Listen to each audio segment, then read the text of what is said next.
Magandang gabi, Philippine Air Force. Narito ang magiging lagay ng panahon ngayong araw ng Lunes, August 17, 2026.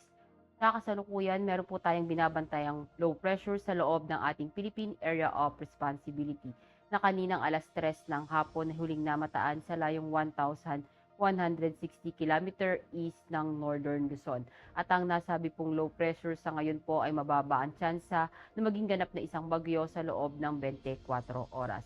At yung southwest monsoon naman o hanging habagat ang nakakaapekto dito sa Luzon at Visayas. At para sa ating general area forecast, dahil nga po sa southwest monsoon o yung habagat, asahan natin yung monsoon rains dito sa Benguet, sa La Union, sa Pangasinan, sa Zambales, sa Bataan at sa Occidental Mindoro.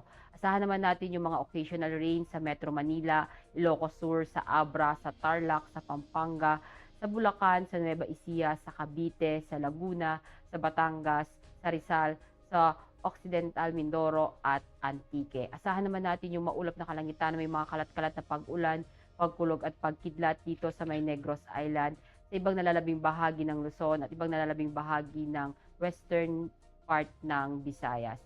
At ang ibang nalalabing bahagi naman ng Visayas, maging ang buong Mindanao, asahan naman natin yung bahagyang maulap hanggang maulap na kalangitan na may mga pulupulong pag-ulan, pagkulog at pagkidlat. At para sa magiging lagay ng panahon sa mga susunod na araw, sa Metro Manila at Cavite, asahan natin sa Miyerkules yung mga occasional rains at pagsapit ng Thursday at Friday, asahan naman natin yung maulap na kalangitan, may mga kalat-kalat na pag-ulan, pagkulog at pagkidlat. Sa Lipa, asahan natin sa Miyerkules at Huwebes yung occasional rains at pagsapit ng Biyernes, asahan naman natin yung mga maulap na kalangitan, may mga kalat-kalat na pag-ulan, pagkulog at pagkidlat. Sa Angeles, asahan natin sa Miyerkules yung occasional rains at pagsapit ng Thursday at Friday, asahan naman natin yung mga maulap na kalangitan na may mga kalat-kalat na pag-ulan, pagkulog at pagkidlat. At sa Puerto Princesa at Kalayaan Island, asahan natin sa Miyerkules hanggang Biyernes ang maulap na kalangitan, may mga kalat-kalat na pag-ulan, pagkulog at pagkidlat. Sa Mactan, sa Zamboanga at Davao, asahan natin sa Miyerkules hanggang Biyernes ang bahagyang maulap hanggang maulap na kalangitan na may mga pulupulong pag-ulan, pagkulog at pagkidlat.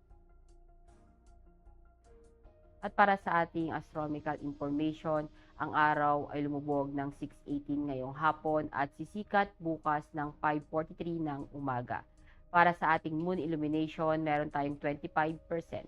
At para manatiling updated sa lagay at taya ng panahon, i-follow lamang ang Air Force Weather Center sa aming mga social media account. Anyat lamang ang latest update natin sa weather sa ngalan ng aming commanding officer na si Colonel Hermelino T. Calubiran Jr. PAP GSC. Ako si Staff Sergeant Ashley F. Ni Makulangan, Philippine Air Force, weather broadcaster ng Air Force Weather Center. Muli, magandang gabi, Philippine Air Force.